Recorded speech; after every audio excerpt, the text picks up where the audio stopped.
एक धर्मी व्यक्ति का धन के प्रति दृष्टिकोण क्या होना चाहिए? किसी व्यक्ति की धार्मिकता का स्तर, धार्मिकता का पैमाना जानने का एक तरीका उस व्यक्ति का धन के प्रति क्या दृष्टिकोण है। मत्ती रचित सुसमाचार 6वां अध्याय 19 से लेकर 21 पद तक हम एक बड़े ट्रूथ को देख पाते हैं। यदि आप 6वां अध्याय 19 पद से लेकर 21 पद तक पढ़ते हैं तो धार्मिकता का बैरोमीटर यहां पर दिया गया है।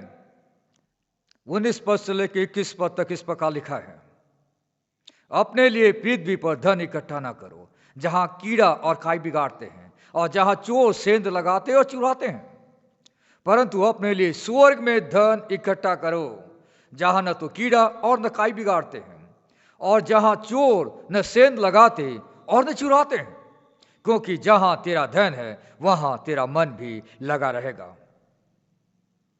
स्वर्ग में धन इकट्ठा करो, पृथ्वी पर धन इकट्ठा न करो। धार्मिकता का बैरोमीटर क्या है? धन के प्रति एक विश्वासी का दृष्टिकोण क्या है? बैरोमीटर, जिसे हम हिंदी में वायु दाब मापी कहते हैं।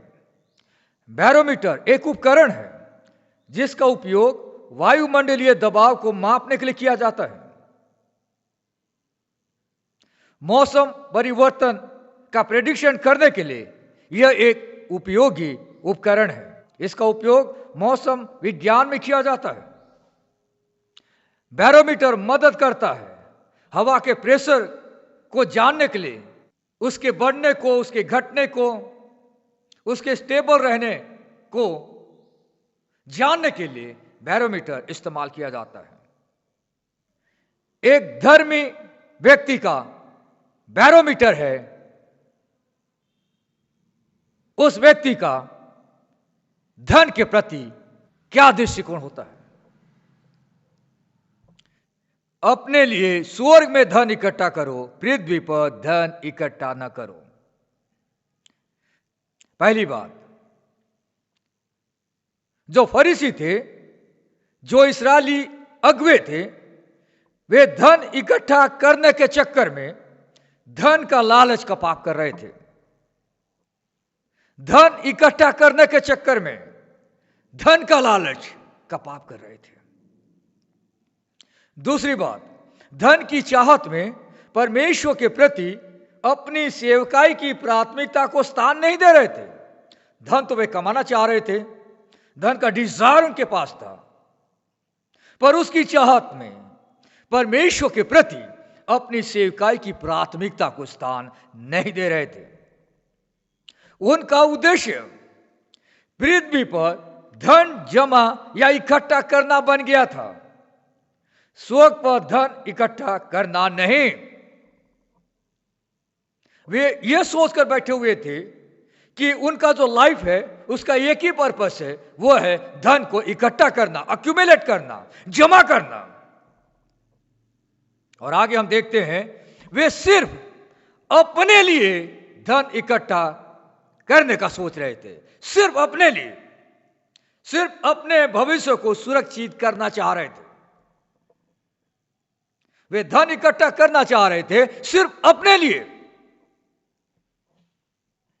इसलिए मैंने आपसे कहा, धार्मिकता का पैमाना जानने के लिए यह जरूरी है कि एक व्यक्ति का धन के प्रति दृष्टिकोण क्या है। मत्ती रचित सुसमाचार 6वां अध्याय 1 पद से लेकर 3 पद तक धर्म का काम दान करना, 5 पद से लेकर आगे 8 पद तक धर्म का काम प्रार्थना करना, 9 पद से आगे में यीशु मसीह प्रेयर का पैटर्न अपने चेलों को देते हैं। और उसके बाद 16 पद से लेकर 18वां पद तक हम देखते हैं धर्म का काम उपवास करना। आज हम आगे देखेंगे यीशु मसीह उनसे कहते हैं स्वर्ग में धन इकट्ठा करो, पृथ्वी पर धन इकट्ठा न करो।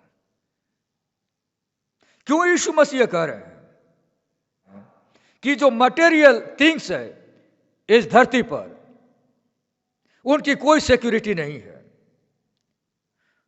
वो टेम्पररी है और फेड हो जाएगा, यानी वो अल्पकालिक है। पर साथ में यीशु मसीह यह बताना चाह रहे हैं कि अपना धन स्वर्ग में इकट्ठा करो, वहां पे सिक्योरिटी है, वह धन अनंत काल तक बना रहेगा, वो अविनाशी धन होगा। इस पैसे से हम लोग क्या सीख सकते हैं? नंबर 1, धन कमाने का लालच का पाप हमें पूरी रीति से सांसारिक बना देगा। इस पाप को अपने ऊपर हावी होने न दे। धन कमाने का लालच का पाप, धन कमाना अपने जगह में है और धन कमाने का लालच करना वो दूसरे जगह में है।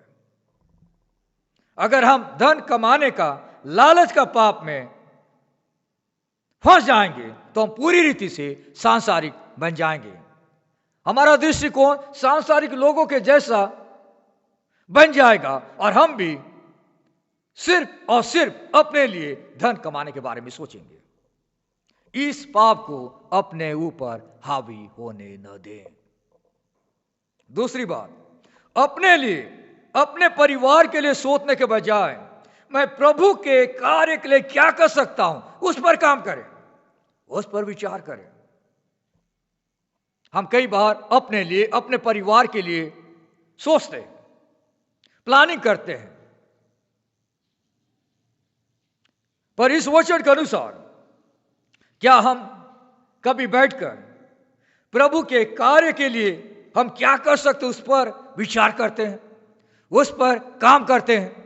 मेरे प्रियो, जब आप अपने घर में कभी शांत दिमाग से बैठकर सोचने लगे कि मैं प्रभु के कार्य के लिए क्या कर सकता हूं,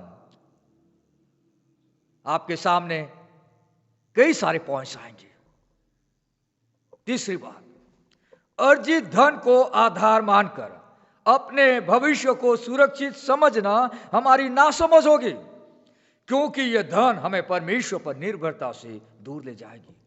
मेरे प्रियो, यदि हम सिर्फ धन अर्जित करने में अपने आप को व्यस्त रखे हुए हैं और हम ये सोच रहे हैं कि इस धन के आधार पर मेरा भविष्य सुरक्षित हो जाएगा, यह हमारी नासमझ होगी।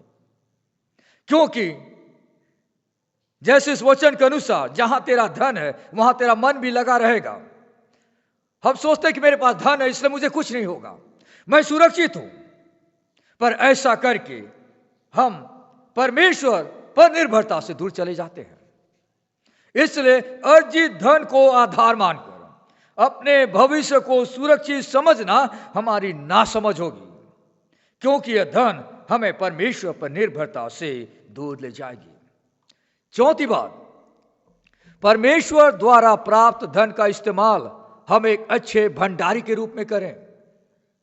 परमेश्वर द्वारा प्राप्त धन का इस्तेमाल हम एक अच्छे भंडारी के रूप में करें।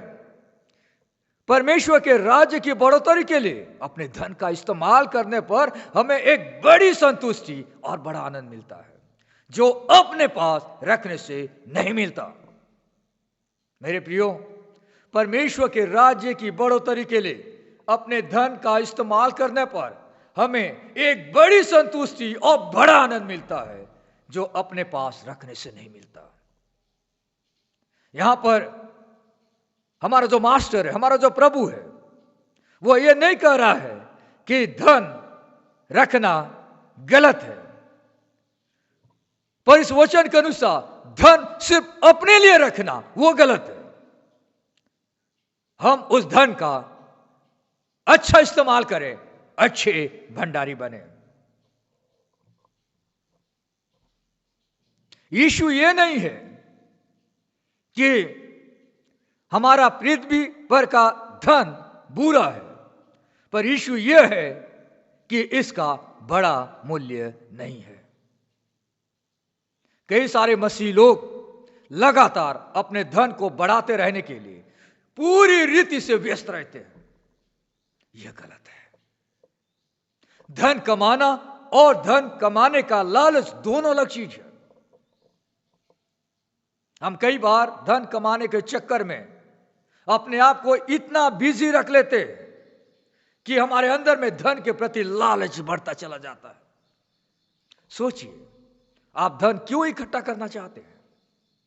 धन इकट्ठा करने के चक्कर में कहीं आप धन का स्रोत परमेश्वर से दूर तो नहीं जा रहे हैं? आप अपने धन की बढ़ोतरी के लिए प्रभु से प्रार्थना करते हैं, कोई गलत बात नहीं है, पर साथ साथ यह भी ध्यान रखें कि आप यह प्रार्थना इसलिए कर रहे हैं कि आप और भी ज्यादा प्रभु के राज्य की बढ़ोतरी के लिए समर्पित हो सके। नौकरी के लिए प्रार्थना करना अच्छी बात है, बिजनेस ग्रोथ के लिए प्रार्थना करना अच्छी बात है, जीवन में उन्नति के लिए प्रार्थना करना अच्छी बात है, पर क्या हम यह सोचकर प्रार्थना करते हैं कि प्रभु जब मेरे जीवन में बढ़ोतरी आएगी तो मैं और भी ज्यादा तेरे राज्य के लिए काम कर पाऊंगा? धन देने के मामले में हमें सावधानी बरतनी चाहिए। आज बहुत सारे प्रचारक, बहुत सारी संस्थाएं लोगों को चंगाई की प्रार्थना के नाम से, नौकरी की प्रार्थना के नाम से, व्यवसाय उन्नति की प्रार्थना के नाम से, बच्चों की पढ़ाई की प्रार्थना के नाम से, विदेश जाने का द्वार खुलने की प्रार्थना के नाम से धन मांगते हैं। आज ढेरों आपको ऑनलाइन प्लेटफॉर्म में इस प्रकार के प्रचारक मिलेंगे। सबसे अच्छी बात है कि हम अपने दृश्यमान कलीसिया के जरिए प्रभु के कार्य को आगे बढ़ाने के लिए एकजुट होकर आगे बढ़े। कुछ क्रिश्चियंस ब्लाइंडली ऐसे प्रीचर्स के पीछे भाग रहे हैं, क्योंकि ये प्रीचर्स उन्हें सफलता, संपन्नता, शांति का झूठा वादा करते हैं। अपनी कमाई के लिए, अपने बिजनेस के लिए लोग झूठा वादा करते हैं। रिसेंटली हमने एक न्यूज पढ़ा, हरिभूमि न्यूज, जुलाई 4, 2024, और इस न्यूज का टाइटल था, मैं भगवान से मिला, मैं गौर से मिला। स्वर्ग में जमीन बेच रहा पादरी, वो भी इतनी सस्ती, खरीदने वालों की लग गई लाइन। मैक्सिको के एक पादरी ने church of the end of times ने दावा किया कि वो लोगों के स्वर्ग में रहने की बुकिंग पहले ही कर सकता है। चर्च का दावा है कि इस पादरी की साल 2017 में गॉड से, परमेश्वर से एक प्राइवेट मीटिंग हुई है और उन्हें यह अनुमति दी गई है कि स्वर्ग की जमीनों की बिक्री और खरीद की जा सकती है। स्वर्ग में जमीन खरीदने के लिए लोगों को जो रेट बताया गया है वो महज $100 प्रति वर्ग मीटर है, यानी 8,000 रुपए प्रति वर्ग मीटर। इसके लिए पेमेंट गूगल पे, वीजा, मास्टर कार्ड से लिया जा रहा है और बताया जा रहा है कि इस चर्च ने इस प्लान से लाखों डॉलर कमा लिया है। ये क्या हो रहा है? आज कई सारे पास्टर, आज कई सारे पादरी, कई सारे प्रचारक, कई सारे प्रॉफिट्स, अपोस्टल्स, बिशप्स लोगों को झूठा वादा कर रहे हैं और इस प्रकार से लोगों के धन को लूट रहे हैं। मेरे प्रियो, ध्यान से सुनिए, विश्वासों के सेवक, विश्वासों के कलीसिया, विश्वासों के संस्था जो सुसमाचार के प्रचार के लिए, कलीसिया निर्माण के लिए, खरे वचन की शिक्षा के लिए प्रतिबद्ध है, उनके साथ खड़े हो। विश्वास योग्य भंडारी बने। जब हम विश्वास योग्यता के साथ प्रभु के राज्य के लिए अपना धन इन्वेस्ट करते हैं तो निश्चित तौर से हमें उसका रिवार्ड प्रतिफल स्वर्ग में मिलेगा। हमें अपने रिसोर्सेस को, हमारा पैसा, हमारा समय, हमारी प्रतिभा को परमेश्वर की सेवकाई के लिए उपयोग करना है।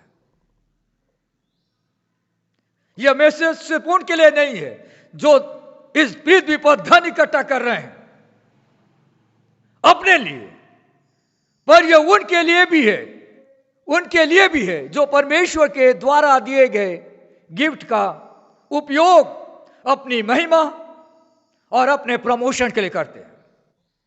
जब आप पहला कुरिन्थियों की पत्री 12वां अध्याय पढ़ते हैं, स्पिरिचुअल गिफ्ट्स के बारे में बताया गया है।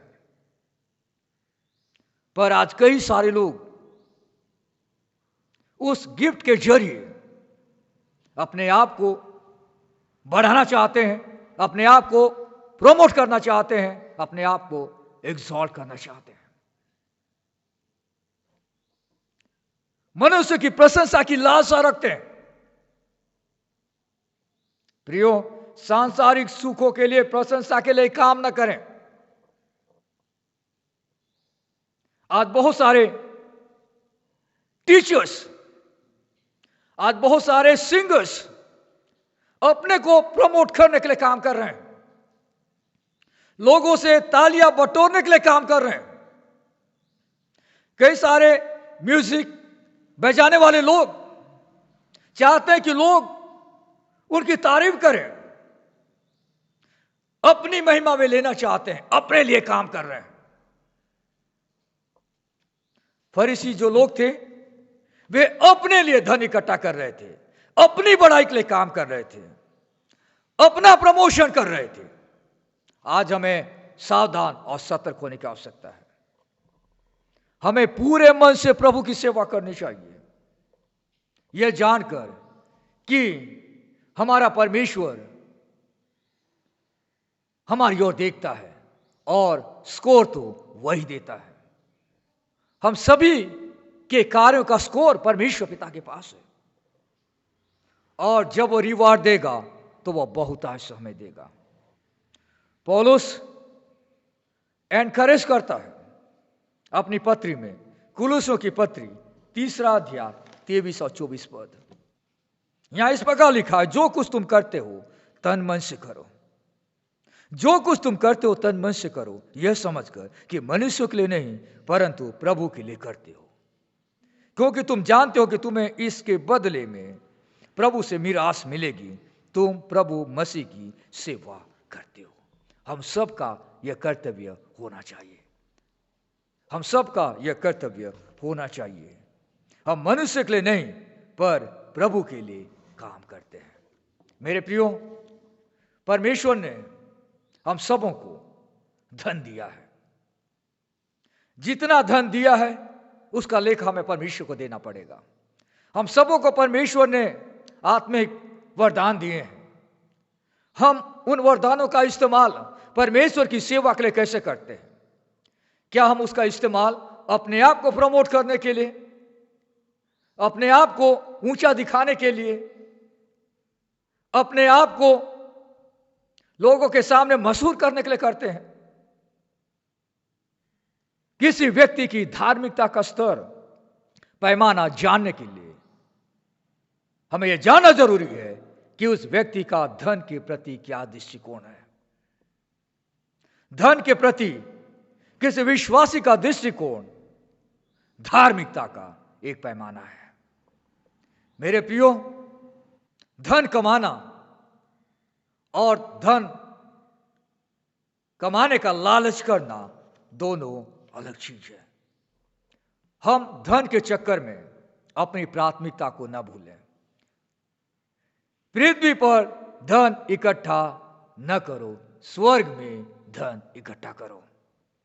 हम अपने धन का इस्तेमाल, परमेश्वर के दिए गए रिसोर्सेस का इस्तेमाल स्वर्ग में धन जमा करने के लिए करें। जब हम अपने धन का इस्तेमाल, अपने रिसोर्सेस का इस्तेमाल परमेश्वर की सेवकाई के लिए करते हैं तो डेफिनेटली हम सबों के पास एक बड़ा रिवार्ड होगा जो परमेश्वर की ओर से हमें मिलेगा। धन के प्रति आपका दृष्टिकोण क्या है? क्या आप सिर्फ अपने लिए धन कमाने के बारे में, धन इकट्ठा करने के बारे में सोच रहे हैं? आप निराश होंगे, आप निराश होंगे। स्वर्ग में धन इकट्ठा करने के बारे में सोचिए और अपने सारे रिसोर्सेस का इस्तेमाल परमेश्वर की सेवकाई के लिए करें। आप कभी बैठिए अपने घर में, शांत दिमाग से सोचिए कि मैं प्रभु के कार्य के लिए क्या कर सकता हूं। यदि आप धन कमाने का, लालच का पाप करते रहेंगे तो आप पूरी रीति से सांसारिक बन जाएंगे। इस पाप को अपने ऊपर हावी होने न दें। बैरोमीटर ऑफ राइचियसनेस है एक व्यक्ति का धन के प्रति दृष्टिकोण क्या है। स्वर्ग में धन इकट्ठा करो, पृथ्वी पर अपने धन का इस्तेमाल करो परमेश्वर के लिए, परमेश्वर की सेवकाई के लिए, और उसका प्रतिफल स्वर्ग में परमेश्वर हमें देगा। आइए प्रार्थना करें। प्यारे परमेश्वर पिता, हम आपको धन्यवाद देते सुंदर वचन के लिए। प्रभु, जो भी धन गिव्स टाइम, एनर्जी आपने हमें दिया है, हम उसका इस्तेमाल आपकी सेवा के लिए कर सकें। धन कमाने का लालच में फंसकर सांसारिकता को हम अपने ऊपर हावी होने न दें। आप हमारी मदद करें और सहायता करें। आप हमारी सोच को आपके वचन की सोच में बदलने में सहायता करें कि हम स्वर्ग में धन इकट्ठा करें। प्रार्थना उद्धारकर्ता यीशु के नाम से मांगते हैं, आमीन।